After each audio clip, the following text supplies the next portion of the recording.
మరి మొన్నటి దినమున రాత్రి 11:30 గంటలకి మనకైన సేవకుడు, అతని పేరు ప్రకాష్ గండల అనేటువంటి సేవకుడు మరి మరణించినట్లుగా మనము నిన్న మొన్న చూస్తున్నాం.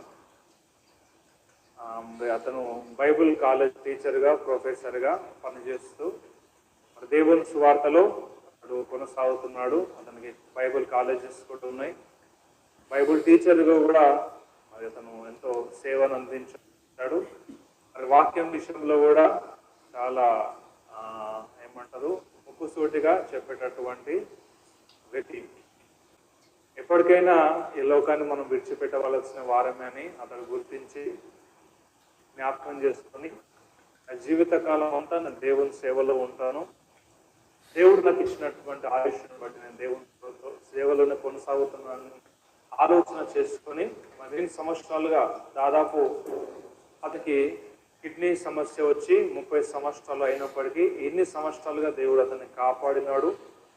మరి మొన్నటి దినం అతడు ప్రభునందు నిద్రించడం జరిగింది. కాబట్టి ఇంకా మనము ప్రార్థన చేయాల్సినటువంటి